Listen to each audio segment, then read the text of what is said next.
Hello friends, Reshma शिक्षा world में आपका स्वागत है। यहाँ मैं आपको ईवीएस पेडागोजी पेपर 1 सीटेट की पढ़ाऊंगी। आइए करते हैं क्वेश्चन। प्रश्न नंबर 1, सीखने की प्रक्रिया में अभिप्रेरणा। अभिप्रेरणा का मतलब क्या होता है? अभिप्रेरित करना, किसी भी कार्य को सीखने के लिए उनके अंदर इतनी ललक पैदा कर देना कि वो उसे मतलब सीखने के लिए हमेशा जो है रुचिबद्ध रहे, कि उनमें इतनी रुचि आए उसके अंदर कि वो हमेशा सीखने के लिए एक हमेशा तत्पर रहे, तैयार रहे। ऑप्शन नंबर 1, बच्चों में सीखने के प्रति रुचि का विकास करती है। क्या वही कि बच्चों को मतलब जो सीखने के प्रति उनमें रुचि का विकास करती है। ऑप्शन नंबर दूसरा है, बच्चों की स्मरण शक्ति को मजबूत करती है। स्मरण किसे कहते हैं? स्मरण बोलते हैं याद रखने की शक्ति को। तो क्या है? स्मरण शक्ति होती है, याद रखने की शक्ति को मजबूत करती है। ऑप्शन नंबर तीसरा है, बच्चों को एक दिशा में सोचने की योग्यता को विकसित करती है। क्या वो केवल एक दिशा में ही सोचने को मतलब योग्यता को विकसित करती है। ऑप्शन नंबर जो 4 है, पिछले सीखे हुए को नए अधिगम से अलग करती है। इसका मतलब क्या है? जो आप बच्चे ने जो पहले जो सीख चुका है उसके बाद जब वो नया अधिगम या कुछ नया सीख रहा है तो वो क्या है, उसको उससे अलग करती है कि पहले सीखा हुआ अलग था और जो नया सीख रहा है वो अलग है। तो इसका जो बिल्कुल सही जो आंसर है वो है ऑप्शन नंबर 1। क्योंकि देखो, अभिप्रेरणा का ही मतलब ये होता है कि बच्चे के अंदर रुचि का विकास करना है, कि बच्चा जो है हमेशा सीखने के लिए तत्पर रहे और उसको इतना रुचिपूर्ण लगे। एक नए अधिगम को हमेशा जब भी सीखना हो तो हमेशा उस चीज़ के लिए तत्पर रहे। तो इसका ऑप्शन नंबर जो 1 है बिल्कुल सही है। प्रश्न नंबर दूसरा, एक विज्ञान शिक्षिका श्वसन प्रकरण पढ़ाने के बाद परीक्षा का आयोजन करती है और वह यह देखती है कि अधिकांश जो विद्यार्थी श्वसन और सांस लेने के बीच अंतर को नहीं समझते। यह किसके कारण हो सकता है? इसका मतलब क्या है? जो एक टीचर है कक्षा के अंदर, उसने श्वसन और सांस लेने की प्रक्रिया को पढ़ाया पर बच्चे ना उस चीज़ को समझ नहीं पाया। तो वो क्या कारण है कि किस कारण नहीं समझ पाए हैं? ऑप्शन नंबर 1, वह उनकी कक्षा अध्यापिका नहीं है। या तो ये है कि वह उनकी कक्षा की जो अध्यापिका ही नहीं है। ऑप्शन नंबर दूसरा है, विद्यार्थी प्रश्न को सही तरीके से नहीं समझ सके। इसका मतलब क्या है? जो विद्यार्थी है, जब टीचर ने पढ़ाया है तो वो उस क्वेश्चन को ही नहीं समझ पा रहे। उत्तर तो वो तब समझेंगे जब उनको क्वेश्चन ही नहीं, उनको प्रश्न ही नहीं समझ आया। ऑप्शन नंबर तीसरा है, शिक्षिका की कक्षा में प्राय बहुत अनुशासनहीनता रहती है। इसका मतलब क्या है? जब शिक्षिका पढ़ा रही होती है, जब अध्यापिका कक्षा के अंदर पढ़ा रही होती है तो क्या उसके अंदर अनुशासन होती है। तो मतलब टीचर पढ़ा रही है और बच्चे क्या कर रहे हैं? बच्चे एक नोट डायरी में काम कर रहे हैं या कोई ड्राइंग बना रहे हैं या फिर आपस में बातचीत कर रहे हैं। तो क्या वो अनुशासनहीनता है? तो उन्होंने क्वेश्चन को समझा ही नहीं है, क्योंकि जब तक बच्चे अनुशासन में नहीं रहेंगे तो वो क्वेश्चन को कैसे समझेंगे? तो उनका उनमें अनुशासनहीनता है। ऑप्शन नंबर 4 है, कक्षा में प्रभावी तरीके से संबंधित संकल्पना को व्याख्यात नहीं कर सकी। इसका मतलब क्या है? जो टीचर है जब कक्षा के अंदर पढ़ा रही है तो वो क्या है, वो उस जो श्वसन और सांस लेने की जो प्रक्रिया को जो पढ़ा रही थी तो क्या है, उससे संबंधित वो जो संकल्पना जिस तरीके से बताना चाहिए कि एक शब्द क्लियर करना चाहिए, वो इस तरीके से जो व्याख्या नहीं कर सकी, मतलब इतनी अच्छी तरीके से नहीं बता सकी जिसके कारण बच्चों को समझ आ सके। तो इसका जो ऑप्शन नंबर जो 4 है वो बिल्कुल ठीक है। क्यों? क्योंकि जब टीचर उस चीज़ को, संकल्पना को सही तरीके से मतलब बता नहीं सकी, उसका मतलब जो व्याख्यात नहीं कर सकी, तो इसी कारण वो बच्चों को समझ नहीं आया। तभी वो बच्चे पेपर में उस चीज़ को गलत कर रहा है। क्योंकि देखो, जब बच्चा पेपर में गलत तभी करता है जब बच्चे को कक्षा के अंदर उस चीज़ को समझ नहीं आया, और क्योंकि टीचर को उसका जो प्रश्न का जो उत्तर है जब पढ़ती है वो, तो तब उसे पता चल जाता है बच्चे को समझ नहीं आया। तो इसका ऑप्शन नंबर 4 बिल्कुल सही है। प्रश्न नंबर तीसरा, रेत और नमक के मिश्रण को पृथक करने के लिए प्रक्रियाओं के निम्नलिखित 4 क्रमों में से किसका उपयोग किया जाना चाहिए? मतलब क्या है, रेत और जो नमक के जो मिश्रण को जब अलग करेंगे तो कौन सी प्रक्रिया है जिसके कारण जो है ऐसा करेंगे कि रेत और नमक बिल्कुल अलग हो जाए? तो ये 4 हमारे को ऑप्शन दिए हुए हैं। ऑप्शन नंबर 1, निस्यदन, निस्तारण, वाष्पन और अवसादन। ऑप्शन नंबर दूसरा है अवसादन, निस्तारण और निस्यदन और वाष्पन। ऑप्शन नंबर तीसरा है निस्यदन, निस्तारण, अवसादन और वाष्पन। ऑप्शन नंबर 4 है अवसादन, निस्तारण, वाष्पन और निस्यदन। तो इसका जो बिल्कुल ही सही जो आंसर है वो है ऑप्शन नंबर 1। क्यों? सबसे पहले जो है निस्यदन करना चाहिए और फिर उसके बाद जो है निस्तारण होता है, फिर वाष्पन होता है, फिर अवसादन होता है। तो ये प्रक्रिया हमेशा आप याद रखना। रेत और नमक को अलग करने के लिए जो है ऑप्शन नंबर 1 जो है बिल्कुल सही है, और यही क्रम से ही करेंगे तभी रेत और नमक अलग होगा। तो इसका ऑप्शन नंबर 1 जो है बिल्कुल सही है। प्रश्न नंबर 4, रेखा की माँ डैश के लिए रोजाना तालाब से लाए पानी में फिटकरी डालती है। मतलब क्या है, रेखा की माँ क्या करती है, जो तालाब से पानी लाती है तो वो उसमें रोज फिटकरी डालती है। वो ऐसा क्यों करती है? ऑप्शन नंबर 1, पानी को रंग रहित करने मतलब क्या है, जो पानी को जो है वो रंग का जो है रहित करने की, रंग ना रहे उसमें। ऑप्शन नंबर दूसरा है हल्की निलंबित अपद्रव्य को अपसादित करने। इसका मतलब क्या है, जो पानी के अंदर जो हल्के जो है अपद्रव्य मतलब जो होते हैं, छोटे छोटे कीट जो होते हैं, वो अपसादित करने के लिए कि वो खत्म हो जाए फिटकरी से। ऑप्शन नंबर तीसरा है कठोर जल को मृदु जल में परिवर्तित करने, या फिर कठोर जल को क्या है मृदु जल में परिवर्तित करने। ऑप्शन नंबर चार है पानी में मौजूद रोगाणुओं को खत्म करने के लिए। तो इसका जो है सही आंसर है वो है ऑप्शन नंबर दूसरा है। अगर पानी में हम फिटकरी वो डालती है तालाब से लाए हुए, तो वो क्या है हल्की निलंबित अपद्रव्य को क्या है अपसादित करने के लिए ऐसा करती है। तो इसका ऑप्शन नंबर जो दूसरा है बिल्कुल सही है।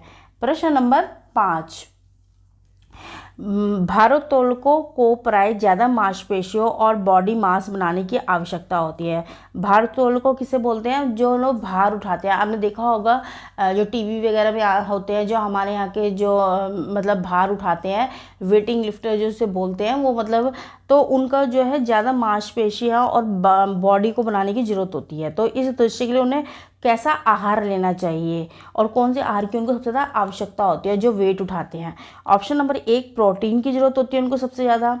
ऑप्शन नंबर जो दूसरा है कार्बोहाइड्रेट्स की ज़रूरत होती है। ऑप्शन नंबर जो तीसरा है वो होती है वसा की ज़रूरत होती है। या ऑप्शन नंबर 4 है विटामिन की ज़रूरत होती है। तो इसका जो बिल्कुल सही जो आंसर है वो है ऑप्शन नंबर ए, उनको हमेशा जो है प्रोटीन की ज़रूरत होती है, क्योंकि जो भारोत्तोलक जो वेट उठाते हैं तो उनको जो बॉडी बनानी होती है, मांस बनाना होता है, तो इसलिए वो प्रोटीन का ज़्यादा प्रयोग करते हैं। तो इसका ऑप्शन नंबर जो एक है बिल्कुल सही है। प्रश्न नंबर 6, डैश के लिए मछली घर में हवा वाला पंप रखा जाता है। इसका मतलब क्या है, आपने देखा होगा फिश एक्वेरियम वगैरह जो होता है, जो मछली घर होता है जो उनका, तो उनके लिए ना एक पाइप जो होता है वो बाहर निकाला जाता है कि ना क्या कहते हैं कि हवा के लिए। तो वो क्यों निकाला जाता है? ऑप्शन नंबर एक पानी को साफ रखने के लिए निकाला जाता है, या तो ये है कि वो पानी को साफ रखे। ऑप्शन नंबर दूसरा है जलीय पौधों को अधिक कार्बन डाइऑक्साइड उपलब्ध कराना, या फिर क्या है उस एक्वेरियम के अंदर मछली घर के अंदर थोड़े जंगली पौधे होते हैं तो उनको क्या है कार्बन डाइऑक्साइड उपलब्ध कराने के लिए। ऑप्शन नंबर तीसरा है अधिक ऑक्सीजन को पानी में घुलने देने, या फिर क्या है अधिक से अधिक जो है ऑक्सीजन जो है वो क्या है पानी में घुल जाए, इसलिए पाइप निकालते हैं। ऑप्शन नंबर 4 है मछली घर की शोभा बढ़ाने, या मछली घर की शोभा मतलब उन्हें बहुत सुंदर दिखाने के लिए, मछली घर हमारा बहुत सुंदर लगे। तो इसका जो बिल्कुल सही जो आंसर है वो है ऑप्शन नंबर 3। क्यों? अधिक से अधिक क्या है मछली घर में जो है पानी ऑक्सीजन को घुलने के लिए ही ऐसा किया जाता है। तो इसका ऑप्शन नंबर जो 3 है बिल्कुल सही है। प्रश्न नंबर 7वां, निम्नलिखित में से जीवन प्रक्रियाओं का कौन सा युग्म पेड़ पौधों और जीव जंतुओं दोनों में मिलता है? मतलब क्या है इसका, जीवन प्रक्रियाओं में कौन सा ये युग्म है जो पेड़ पौधों में भी मिलता है, जीव जंतुओं में मिलता है? ऑप्शन नंबर एक है वृद्धि और क्या है भोजन बनाना, कि मतलब वृद्धि मतलब क्या होता है विकास करना, मतलब वृद्धि हो रही है, जैसे कि ना बच्चे की वृद्धि होती है ना कि उसका इतनी हाइट बढ़ी है, और क्या कहते हैं कि ना ऐसी जीव जंतु में होती है कि पेड़ पौधों में भी होती है कि वो छोटा होता है फिर बड़ा बनता है फिर थोड़ा बनता है। और दूसरा क्या है भोजन बनाने की। ऑप्शन नंबर दूसरा है प्रजनन करना और भोजन बनाना होता है। ऑप्शन नंबर जो तीसरा होता है प्रजनन होता है और क्या है अंकुरण करना होता है। और ऑप्शन नंबर जो 4 है वो क्या है वृद्धि होती है और क्या होती है प्रजनन करना होता है। तो इसका जो बिल्कुल सही जो आंसर है वो है ऑप्शन नंबर 4।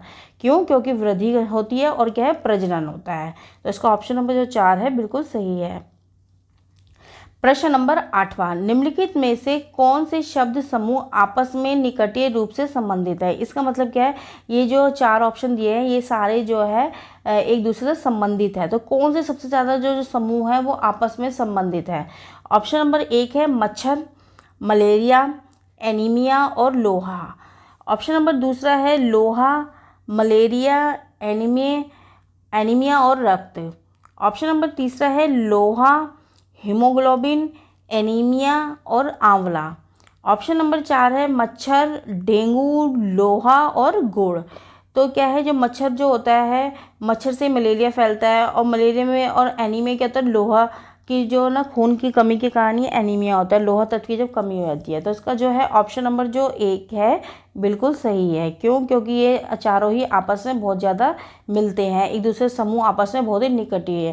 क्योंकि मच्छर से ही मलेरिया फैलता है और खून की कमी से ही, लोहा तत्व की कमी से ही जो है एनीमिया का रोग होता है। क्योंकि खून की कमी होगी, जो ना रक्त की कमी होने के कारण ये एनीमिया होता है।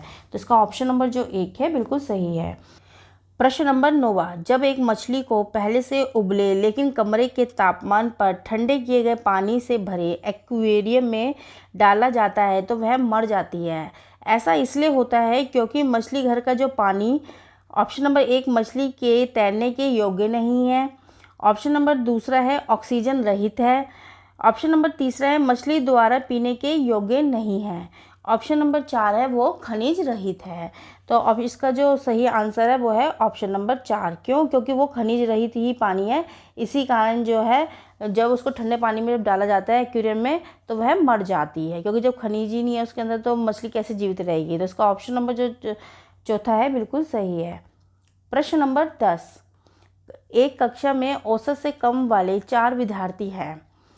उन्हें अन्य विद्यार्थियों के समान लाने के लिए निम्नलिखित में से कौन सी व्यू रचना सबसे ज़्यादा प्रभावित होगी। इसका मतलब क्या है कि एक औसत से क्या है, जो आपकी कक्षा के अंदर समझ लो 4 बच्चे बहुत कम औसत के हैं, मतलब कम पढ़ने वाले बच्चे हैं, तो आपको अन्य बच्चों के साथ उनको समान रूप से लेकर आना है। तो आप क्या करोगे? ऑप्शन नंबर 1, उन्हें अगली पंक्ति में बिठाना और उनके काम का लगातार पर्यवेक्षण करना। या तो ये है कि आप वो जो कम बच्चे हैं, कम औसत वाले बच्चे हैं, उनको एक अलग पंक्ति में बिठाएंगे, एक अलग लाइन में। जैसे हम कक्षा के अंदर करते हैं ना, एक ज़्यादा होशियार बच्चा है, एक कम होशियार है, तो उनकी क्या, एक कम वाले बच्चों की पहले एक आप लाइन बना दो और फिर क्या है उनका क्या है, हमेशा जब उनके कोई भी काम जब करवाते हो तो उनका पर्यवेक्षण उनको देखो कि वो कैसा काम कर रहे हैं, तो उनकी तरफ विशेष रूप से ध्यान दो। ऑप्शन नंबर दूसरा है उनके अधिगम के कमजोर क्षेत्रों की पहचान करना और उसके अनुसार सुधारात्मक उपाय उपलब्ध करवाना। इसका मतलब क्या है, जब हम बच्चों को देखो, हम क्योंकि एक टीचर का उद्देश्य ये होता है क्योंकि हम बच्चे के साथ कक्षा के अंदर कभी भी ऐसा व्यवहार नहीं कर सकते कि ये कम बच्चा है, कम पढ़ता है, या मतलब क्या ना मिसबिहेव करे या उसका गलत व्यवहार करे या उसको बच्चे को फील कराए। नहीं, हमें हमेशा ये देखना है कि जो और बच्चे हैं वो सीख लिया, लेकिन उस बच्चे के अंदर क्या कमी थी कि वो क्यों नहीं सीख पा रहा, उसको मतलब समझ नहीं आ रहा है, या फिर ये है कि उसको मतलब ना क्या कहते हैं कि कोई चीज़ सीखने में परेशानी हो रही है, किस चीज़ की कठिनाई का अनुभव हो रहा है। क्योंकि देखो हम कक्षा के अंदर जब बच्चों को सिखाते हैं तो देखो हम 10 मेथड से सिखाते हैं। अगर हमारी कक्षा के अंदर 50 बच्चे तो 50 मेथड भी बताएंगे बच्चों को, लेकिन हमारा उद्देश्य क्या है, लेकिन बच्चे को समझ आना चाहिए। क्योंकि हर एक बच्चे का जो दिमाग होता है बिल्कुल अलग अलग होता है। कोई बच्चा एक चीज़ को सिर्फ बोलने पर समझ जाता है, कुछ बच्चे ऐसे होते हैं जैसे हम उनको दृश्य सामग्री दिखाते हैं वो तुरंत उसे समझ जाते हैं। कुछ बच्चे ऐसे होते हैं जब हम बच्चे को पेन से कॉपी पे ड्रॉ करके बताते हैं किसी और तरीके, तो वो बच्चा वैसे समझ जाता है। तो हमें क्या होता है, हमेशा बच्चे की हमेशा कठिनाई देखनी है कि बच्चा क्यों नहीं समझ पा रहा है। तो क्या है, हम उसकी कठिनाई देखेंगे, फिर उसकी पहचान करेंगे और कौन कौन सी चीज़ों में वो ना कमज़ोर है बच्चा, उस चीज़ को देखेंगे, फिर उसकी हम उस कमजोरी वाली की कमी को हम पूरा करेंगे और उसको जो है अच्छी तरीके से सिखाएंगे। और जब उसका फिर पता चल जाएगा तो फिर इसके लिए हम एक सुधार के जो है उपाय करेंगे जिससे कि बच्चा प्रॉपर से सीख जाए। ऑप्शन नंबर तीसरा यह सुनिश्चित करना कि वह नियमित रूप से विद्यालय आए। या फिर हम ये देखेंगे कमजोर जो बच्चा है तो हम औसत से कम बच्चा है जो हम वो सोच देखेंगे कि वो विद्यालय रोज आए। भाई देखो कि विद्यालय रोज आए, वो छुट्टी ना करे, क्योंकि देखो जिस दिन बच्चा छुट्टी कर लेता है तो वो उस दिन का टॉपिक खत्म कर देता है, क्योंकि भैया उसको फिर अगले दिन समझ नहीं आता। लेकिन क्या है, हम ये सोचेंगे वो रेगुलर स्कूल है। ऑप्शन नंबर 4 उन्हें घर पर करने के लिए अतिरिक्त दत्त कार्य दें। या फिर ये है कमजोर जो औसत से कम बच्चे होते हैं हम उनको मतलब घर पे करने के लिए ना होमवर्क जरूर से ज़्यादा दें, जिससे कि बच्चा एक तो स्कूल में सीखे और फिर क्या है घर में जाके वो प्रैक्टिस करे। लेकिन ये है कि इन सबसे ज़्यादा जो सुविधाजनक है और सबसे ज़्यादा जो फ़ायदेमंद है वो है ऑप्शन नंबर दूसरा। क्यों? क्योंकि ऑप्शन नंबर दूसरा क्यों सही है, क्योंकि देखो इसके अंदर क्या है, हमेशा उस बच्चे की हमें पहचान करनी है कि उसकी कौन से कमज़ोर क्षेत्र है, किस चीज़ से बच्चा सीख नहीं पा रहा है। हम उसको पहचान करने के बाद हम उसके सुधारात्मक उपाय करेंगे। जैसे हमारे शिक्षण विद्या में होता है ना उपचारात्मक उपाय, तो वो क्या है, हम उपचार करेंगे, क्योंकि हमारा उद्देश्य क्या है, कमज़ोर बच्चे की पहचान करना और फिर उसका उपचार करना और फिर जो है वो कम औसत से हम उसको आगे लेकर आएंगे और वो अधिक औसत में उसका विकास करेंगे। तो इसका उद्देश्य हमारा यही है। तो इसका ऑप्शन नंबर जो दूसरा है बिल्कुल सही है। Thank you friends. रेशमा शिक्षा वर्ल्ड को आप लाइक शेयर एंड सब्सक्राइब कीजिए। मैं ऐसे ही अच्छी अच्छी सीटेट्स के लिए वीडियोस लेकर आऊँगी।